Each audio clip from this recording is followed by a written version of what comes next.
Hello. Hey, welcome to the Building Blocks of Bass. My name is Bob DeBoo. Glad you're here with us today. We're going to talk about some walking bass patterns today. So the last couple of weeks, we're going to get practicing to get a couple more people involved here in the live stream. But the last few weeks, just to recap, we've been going over some bebop ideas on the bass, using chromaticism and our triads as well. And that was the previous lessons, going over chromatic scale, using ideas with that, and using our major triads. So all really crucial stuff to practice. These are the building blocks. That's the whole point of these sessions, is to integrate different concepts and put them all together, and with the goal of being able to play better bass lines, eventually being like much stronger soloing. So we put these blocks together, and we get to be better bass players. That's my goal with these sessions. So hey, welcome. I see we got some more people watching now. Just to recap, we're getting into walking bass lines today, and using them over a C blues and going around the cycle of fourths. So I've got my metronome here. I think I'm just gonna leave it set on 100 today. If you got your bass out, you want to tune up, it's a good idea, I guess. We haven't done that before in any of these sessions. I use this little tuner that I clip on here. Oh, I clip that right on the bass, right on the bridge sometimes. But so today, I wanted to get into, like I was saying, walking bass patterns, and we're going to utilize a couple concepts that we've already gone over in our previous building blocks of bass sessions, and that's using the blues, using triads, and using some chromaticism. So just really quick, I wanted to introduce this idea, and this is, for lack of a better term, it's called a digital pattern. It's a really common structure, like inside of the major scale, for instance, the C major scale. We've got 1, 2, 3, 4, 5, 6, 7, right? So in this, you can see it's 1, 3, 6, 5. And this is a really, really super common bass pattern that gets used a whole bunch. You see, I've got it here one way, here a different way, etc., using some different octave ideas. But all of it is C, E, A, G, otherwise known in C as 1, 3, 6, 5. So that's a really super common concept that comes up in bass lines. You'll hear it all the time. Listen to Paul Chambers, Ray Brown, basically anybody, you're going to hear this kind of line.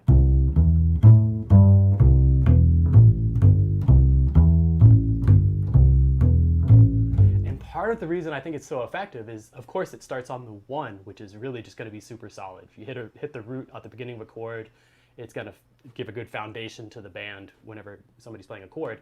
But also, if you look at where the 5 is on beat 4, right? So that's the 5 of, it's kind of like implying a G7 chord right here, moving there. So anyways, I want to start with this pattern. Let's do this without moving on to this. Let's do this in a couple different keys, okay? Actually, let's just take it around the cycle of fourths. I want to keep the structure of it the same. So notice we're going up a major third, up a perfect fourth, down a whole step. So that means when I move it to, I'll do it in C. 1, that means when I go to F, I want to keep the same structure where I'm going root and go up a third, and then up to the 6th. So you see that same line, Cool, and if I went to B flat. Okay, you got the idea? Practice it with me. So we're just gonna take it around the cycle of fourths, okay? So 1, 2, 1, 2, 3, go. You can do the whole thing down an octave too. 1, 3, 6, 5, 1, 3, 6, 5, 1, 3, 6, 5.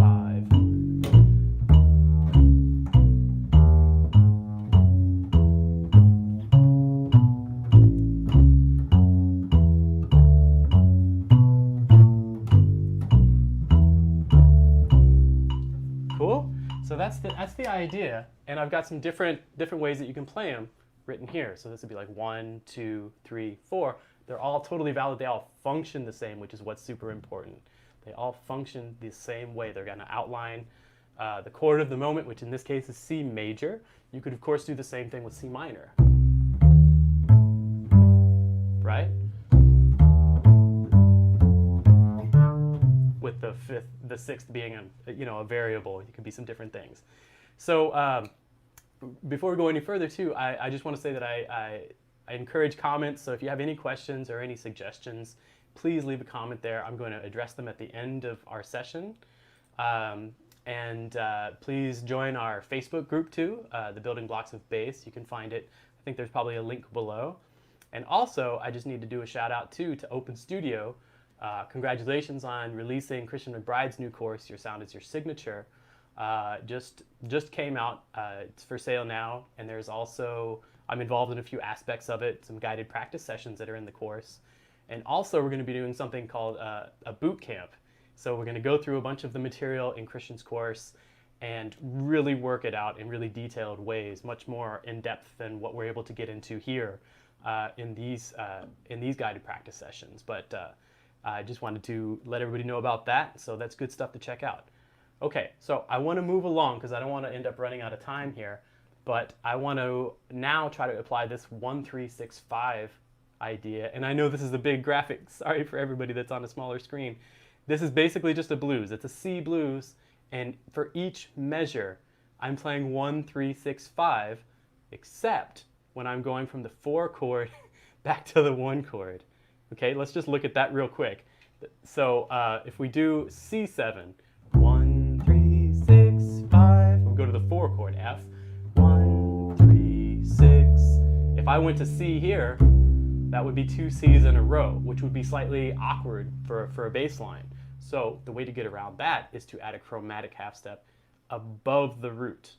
So if we do from C, 1, 3, 6, 5, 1, 3, 6, 5, 1. Another option, of course, 1, 3, 6, 5, 1. Both very effective, that half step above or half step below. So let's try this. We're going to do a C blues. Try it with me. Our lines are going to vary, and that's cool. It should all line up together. I've got my metronome set at 100. Again, these are the changes that I'm using. So note that the way down at the bottom, I'm doing a 2, 5, 1, and then 1, 3, 6. 1, 6, 2, 5. Okay? Let's try it out. So you can do any octave variable. Just make sure you're playing 1, 3, 6, 5. Or the half step leading in if we're going from the F to the C chord. All right, so try it with me. 1, 2, 1, 2, 3, go. 6, 5, 1, 3, 6, 1, 3, 6, 5, 1. And this is just restrictive practice, right? Here comes that half step. Now A7. Playing an F there, and I'll discuss why later. 1, 3, 6, and this is just 1, 3, 1, 3. So let's try it through a few more times.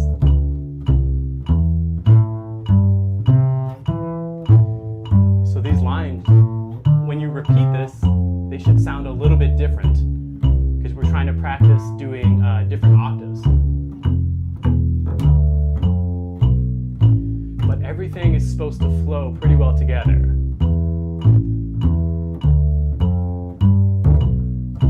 3, 6, 5, 1, 3, 6, 5. So it's just a really common thing, and I'm trying to restrict it and only use that digital pattern every measure with some slight variables because I don't want to double up. For instance, going on C on beat 4, doubling that up from beat 4 to beat 1 because it's kind of doesn't work very well. Let's try it in B flat. So hopefully, let's do a B flat blues and try the same concept, okay? And if you're watching later, of course, you can always pause the video and go back and, and shed this stuff differently, or find other ways to do it too. So, but at this point, let's just try it on a B flat blues, okay?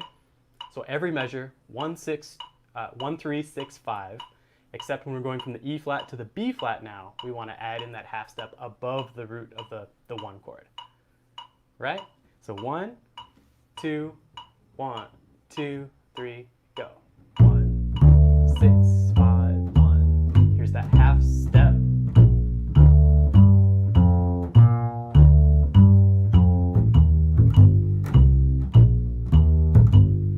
Half step. Oh, sorry. I was speaking and I totally blew myself off. We want to think of what the 6th chord is, and it's G7. So my bad. That's what we're practicing, right? So the point's to make mistakes. So if we're going from the 1 chord to the 6th chord, it's going to be 1, 3, 1, 3, 6, 5, 1, 3, 6, 5, 1. And I didn't address why I'm playing that E flat. It's basically because the 6th chord has like a flat 13 sound in it. So that plays into what we're doing. So anytime you're thinking of the 6th chord, you know, you could play a natural 6 or a natural 13, but using that flatted sound just leads to the C minor a little bit better. Hear it? It's all inside. It's like diatonic to the key of B flat too, which is another dead giveaway that you should probably use that flat 13 kind of sound. So, cut, take 2. We can erase all that, right? Let's go back and do it again. Let's do B flat. This is the B flat blues, okay? 1, 3, 6, 5. 1, 2, 1, 2, 3, go. And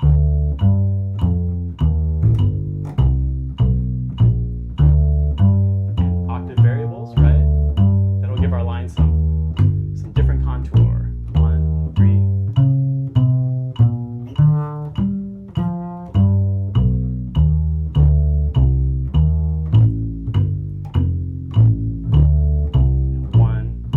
6, 2, 5. Again.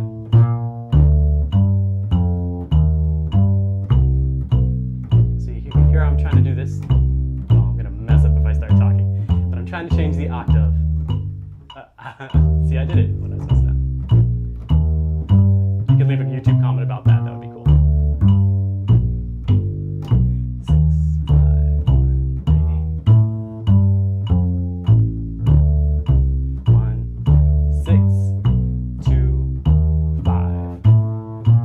Anyways, good. I think that's a really that's a good concept to practice. Thinking of these digital patterns. Some other ones are using scale ideas, like 1, 2, 3, 5 would be another way to do it. So 1, 2, 3, go. 1, 2, 3, 5. Same here. I use a half step or below it to get into the next chord. But that that's kind of getting me to the next thing that I want to do, and that's implying or using chromaticism. So we've talked about this before in the chromaticism GPS, but here we're going to do it very, very specifically. And if you note the graphic below, we're going to do this over C blues as well. But I'm playing on beats 3 and 4, I'm playing a half step into the root of the next chord, the chord that's coming up. Specifically, this one is from below, right? So let's shed that for a little bit over the blues. Now you notice there is no beat 2, and I'll talk about that in a second, okay? Because you could really, a lot of times you can play almost any note that you want to on beat 2, and it's gonna be cool because of the strength of this chromatic approach and landing on the root. You land on the root, it's just the chord's gonna feel settled. So people you're playing with want to hear that. So play the root until it's more appropriate to make linear choices like landing on the 3rd or the 5th or substitutions. But it's just, for the building blocks of bass, that's a good thing to practice. So let's play this idea through on a C blues now, okay? Got it? So we're going to do 3, 4, which is starting a whole step below the root that we're heading to, okay? Same changes, C blues. 1, 2, 1, 2, 3, 4, 1, 3, 4, 1. And octave displacement is good, right? But if you're playing it with me, it should make no difference. Now we're heading to the 6th chord, A. Now we're heading D. Now G. Now C. Now let's just say we're going to the 5 chord. Let's do it again. 4 chord.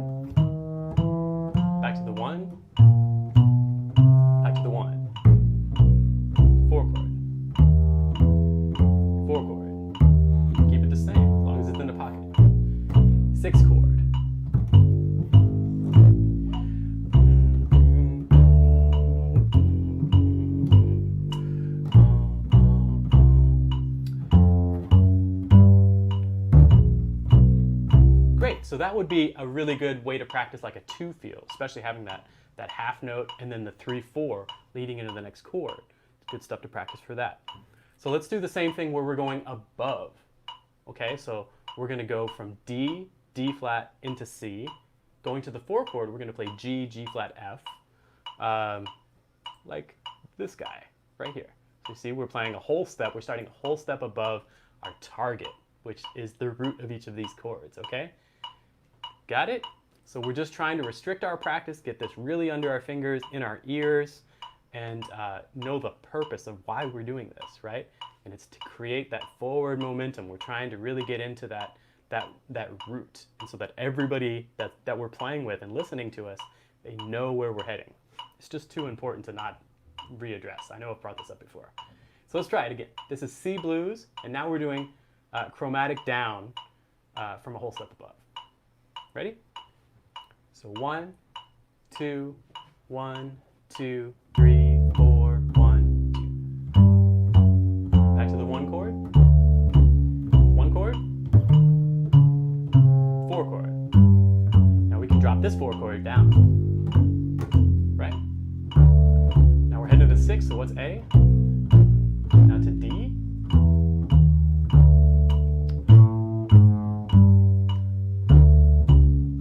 Now back to the 5. Let's do it again.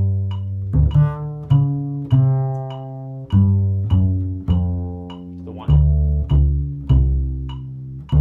Keep it there. 4. 4 chord again. Good.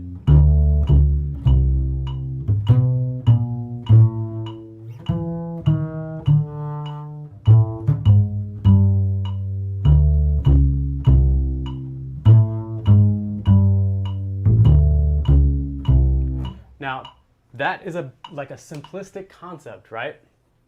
So if that's very, especially simplistic for you, please take that through all the keys. Please try to just really focus on that when you're playing other tunes outside of the blues too. So the idea of really getting that forward momentum, and it's such a common idea that I'm sure it's not news to many bass players, but I just think it's so important to address, so I wanted to bring that up. Now, you could say, like, we were just practicing that in a 2 feel, right? But now let's break it up and use both concepts and try to put it into a walking line, okay? So beat 3, you could pretty much do whatever you want, but let's try to restrict our practice again, okay? So let's on beat 1 play the root, on beat 2 let's play the 3rd, and then a whole step above where we're heading, and then a half step where we're heading. So if we're playing C to F, it'll be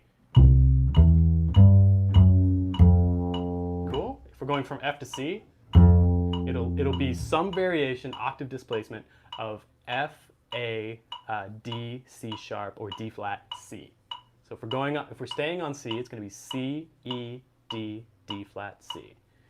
Root, 3rd, a whole step above where we're heading, half step leading into that goal, and then the goal. And put that into the chord changes, okay? So try this with me on the C blues, okay? Same changes. 1, 2, 1, 2, 3. Root, whole step above. Root, 3rd, a whole step above. Root, 3rd. Hear that? We're heading to C. Heading to A. We're heading to D. Heading to G. It's all about knowing where you're heading, and this line will get you there. Let's try it again. Whole step above into the chord we want. It's the power of this chromaticism.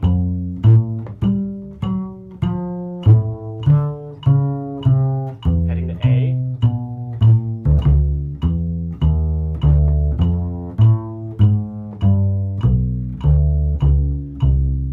To the 5 chord.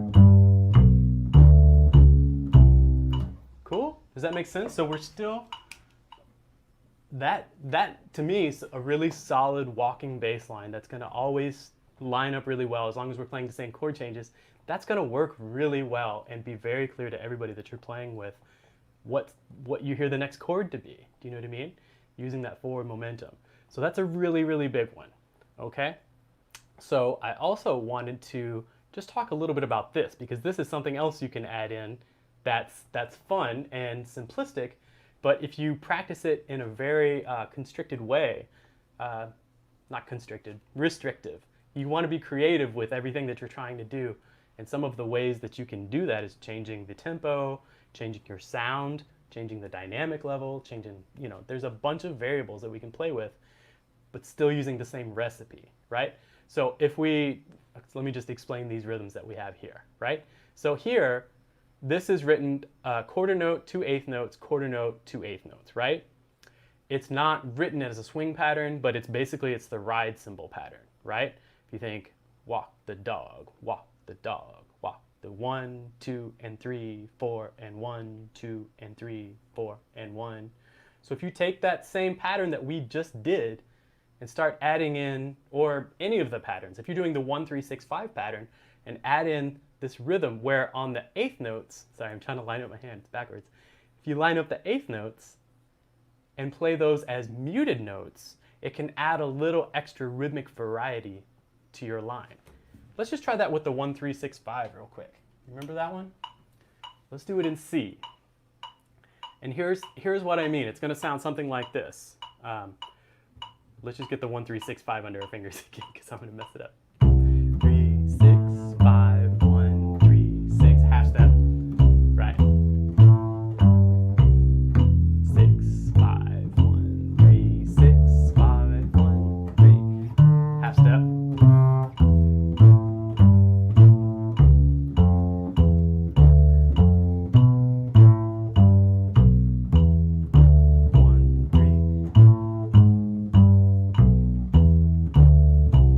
Now let's add in, on the and of 2 and the and of 4, let's add in a little ghost note.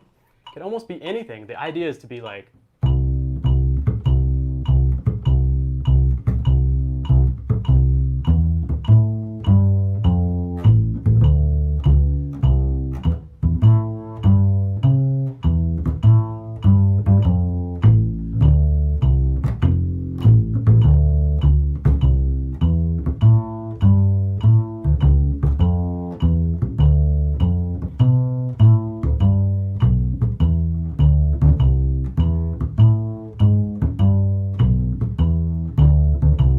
that sounds like too much. Of course, you don't want to always do that. But what I'm doing here, oh no, hold on, this is my app.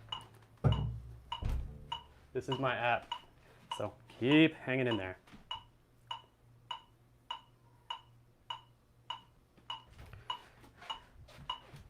Yep. Shout out to ePark Cam. Thank you. Can you see me again? Cool.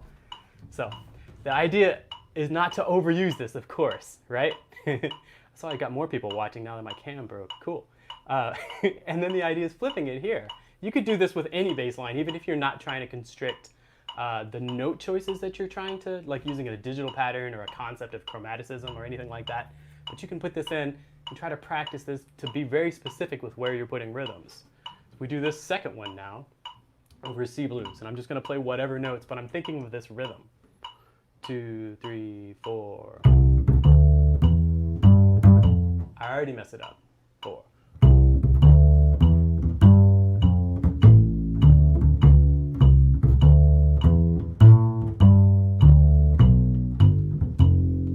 See?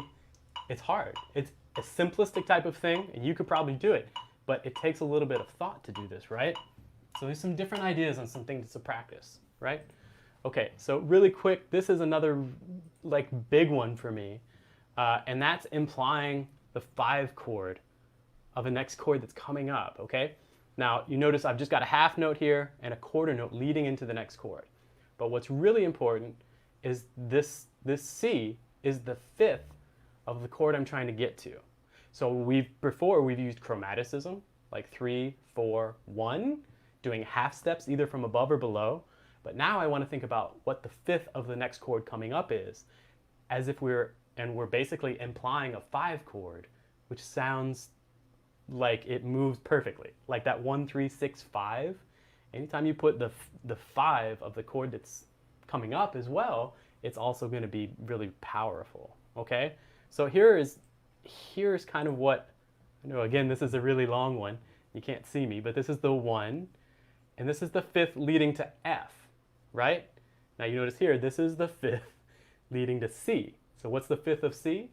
G. So it's like we're implying a 5 chord really quick, right? And here is the effect, okay?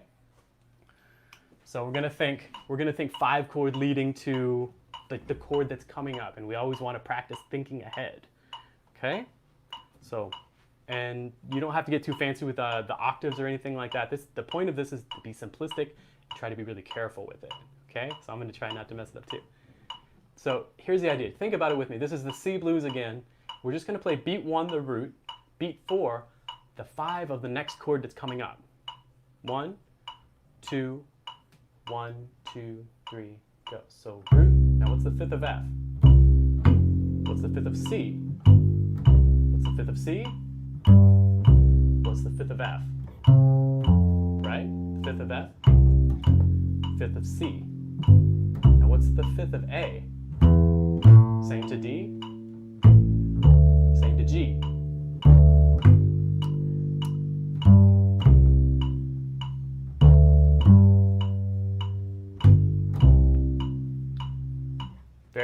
Very specific practice, and that's important to get in our ears. And I think as a concept, that's a really good idea to get under our fingers. One last thing before I head over to the comments. I wanted to talk about this, which is the next logical step to me as far as implying 5 chords, and that's implying a 2-5. You'll hear Ray Brown do this like for days. I mean, his lines, using this 4th motion, it's implying like a 2-5. I don't know if he was thinking about that or not, but that's kind of the, another logical progression that's used a bunch in jazz. And even if the chords don't say play a 2-5 into F, it's gonna sound good if you do that. Like, so if somebody's playing a C7 chord and I play this leading into F, it's going to sound like a powerful motion. And that, again, is the whole point of good walking bass lines. When you're choosing notes, you also, of course, want to be like right in the pocket, which we talked about, like being right in the center of the beat or just a hair ahead of it. And that'll be another session that we talk about too. But let's just check this out really quick, okay? So the idea here is we're playing C, which is the root, and then a 2-5 to F. So a 2-5 into F would be G minor, C7, F, right? Then to get back to C, 2-5, right? So this is, well, that's heading to the F. That's heading to the F chord. The one way over there I can't reach. But altogether, it looks like this if we did it over a blues. Again, it's like too huge a graphic. I'm apologizing. But you can go back and check this out too if you want to see it, okay? So let's try this really quick. Let's just try it out of time really quick, okay? So if we've got C, it's the root. Now what's the 2-5 leading to the 4 chord? 2-5, 1. Now 2-5 to the root. 2-5, 1. 2-5 to the root. 2-5, 1. Now to the 4 chord. 2-5, 1. 2-5, 1. And again to the root. 2-5, 1. To the 6. 2-5, 1. 2 to the 2 chord. Now the 2 to the 5. To the 5. 2, 5 to the root. Sorry about my singing. I'm just realizing that I'm doing that.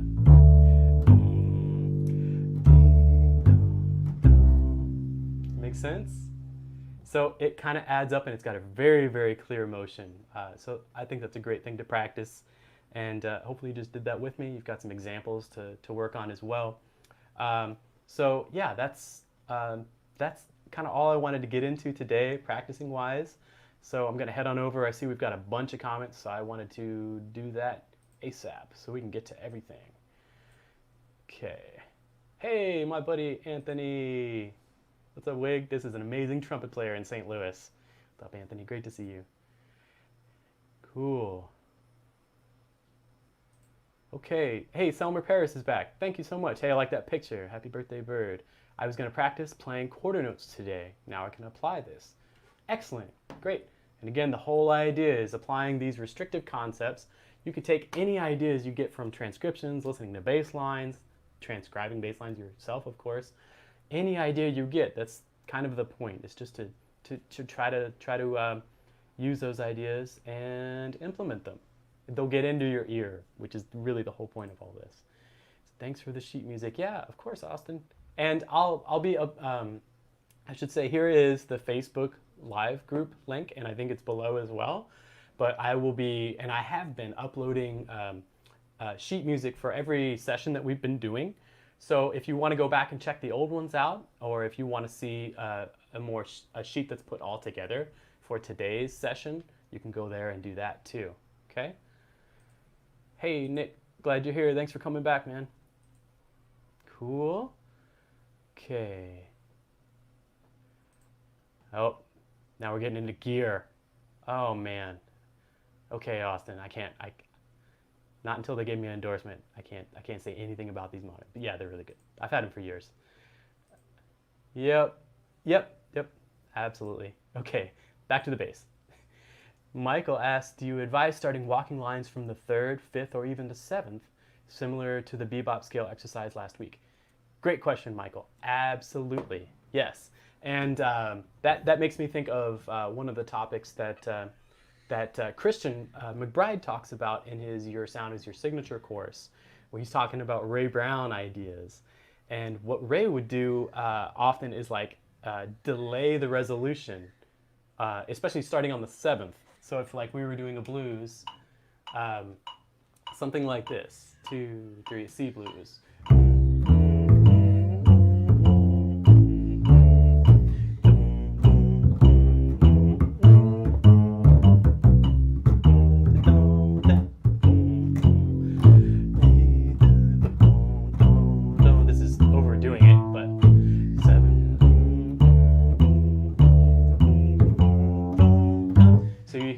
Where the one should have been, I was playing the 7th, and it's really hard to do that kind of in a bubble like I was just doing, but you can totally do that and you're delaying the resolution, right, which is very, very powerful.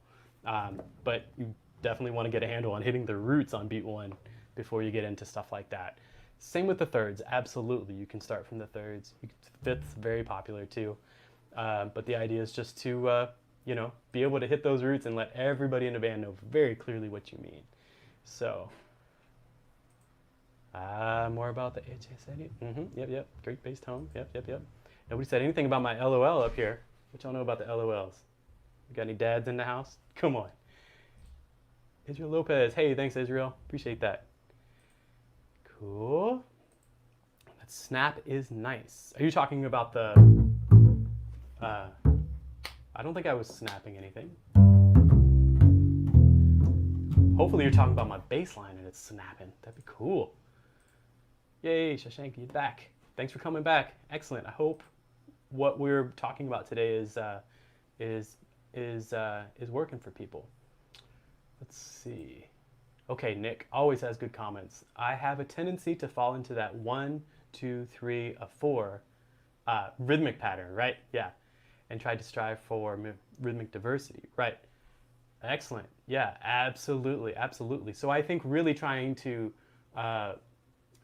pinpoint the rhythms that you're trying to do can help you get out of the patterns that you're normally doing, if that makes sense, right? Same with like the digital patterns you might be doing or the different concepts that you're using in your lines.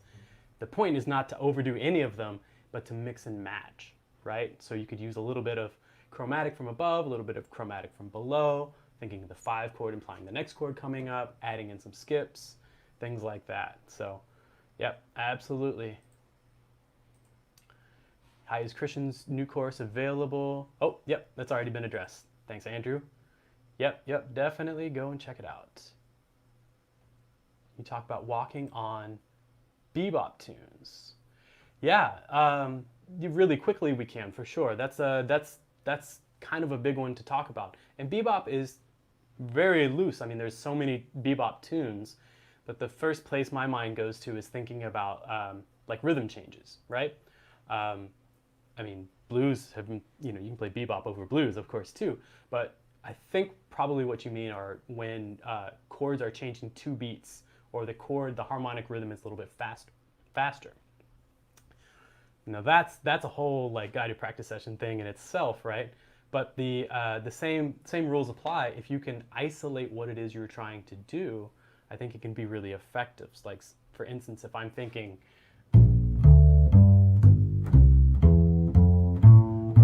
a half step below each chord that's coming up, say in a B flat rhythm changes.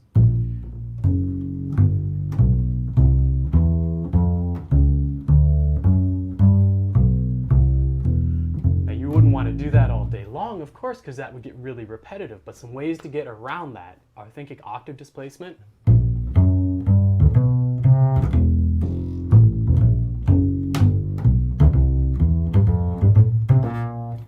About to die again. Come on, Epoch Cam.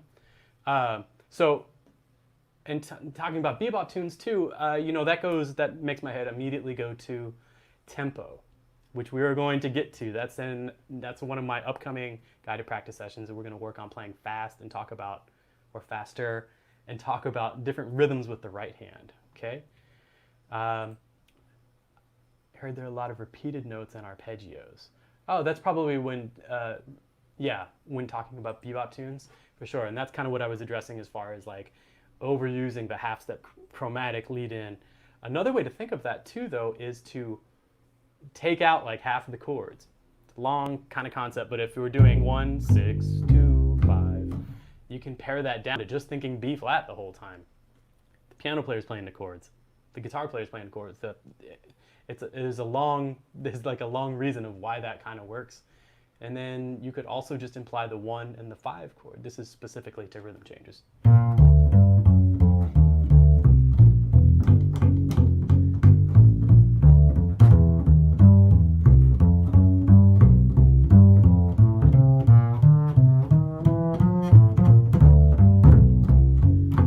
With some implication of different chords in there too, it can really be, you can get some variety.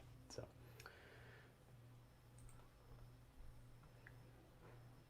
Absolutely. Yeah. Good. Nick, I can't agree with you more. And you'll notice too, like these are simplistic ideas. I mess them up constantly. That's part of the reason I love doing this. It's always getting back to the basics. I mean, I've been playing since I was in high school. And so I've been playing the bass for a while. And going back to these concepts always kind of kicks my booty. So it's a good thing to be able to do in front of other people and be accountable. So absolutely, I'm with you on that. I meant the snap on the ghost notes.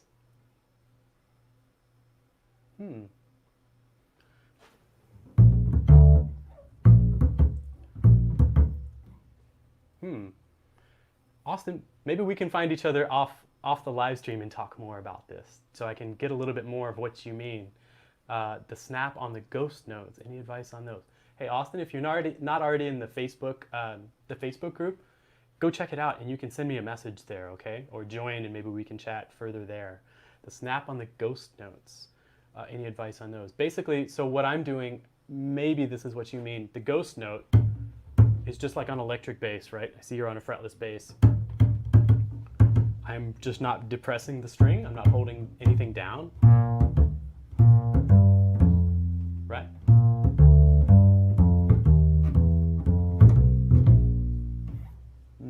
Maybe that's what you mean, and you know, we can talk more about that, but I'm literally just playing, come on, Epoch Cam.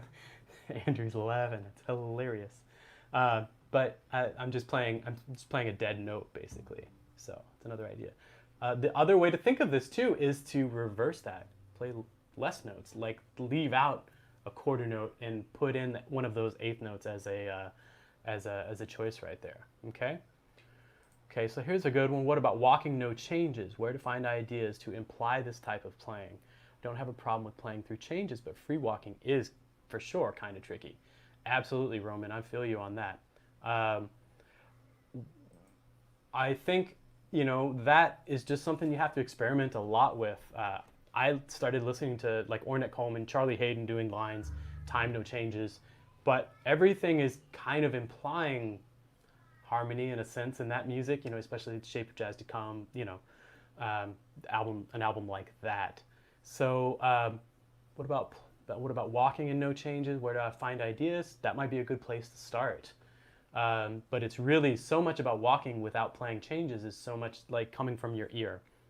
You know, it's trying to imply changes in the moment, I think. So it's kind of a more esoteric type of idea.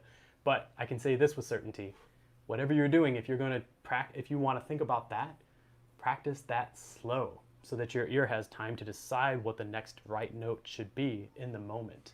So that's definitely, you know, practicing anything slow is going to help you to implement that, you know, in reality. So that's my advice on that, at least at the moment. Cool. I don't get this one. What's up, Werewolf? All the keyboard musicians in the comments. Cool. Hey, keyboard bass. It's all right. It's all right with me. I've got a SH-101, if anybody knows about that. Play a little key bass. Epoch Cam, I'm gonna kill you. I'm just sorry, Epoch. I love you. Okay, this is cool, and this, I think I'll wrap it up at this one.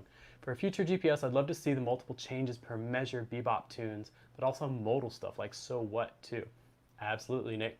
Very good stuff, and that's coming up for sure. So each of these kind of guided practice sessions, I want to build upon them.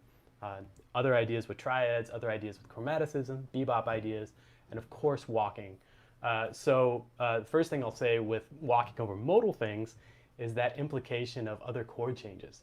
So say if you're on So What, walking for a measure on D minor, and then that second measure implying more of like an A7, or implying a 2-5, or implying something else entirely, you know, different ideas as far as implying different chords without them actually being different chords. Hopefully that makes sense. Yeah, cool. All right, well, I'm gonna sign off. Thanks everybody for joining me today. Please, again, check out the Facebook group where I'll have sheet music for everything that we talked about today, and you can really break it down in a different way. If you're inclined, please join the Facebook group, the Building Blocks of Bass. My name is Bob DeBoo if you're trying to find me online. And again, go check out Christian McBride's new course, Your Sound is Your Signature. Priceless advice, guest Carl Allen. It's just awesome. It's really good stuff. And if you're on YouTube, I'm about to do a live stream with Peter Martin, the man Christian McBride himself, and Carl Allen, I believe, will be there, and some other special guests that we can't talk about. But I imagine the link is down there below, or you can find it on Open Studio's YouTube channel. So that'll do it for today. Thank you so much, and we'll see you next week. All right, peace. Bye-bye.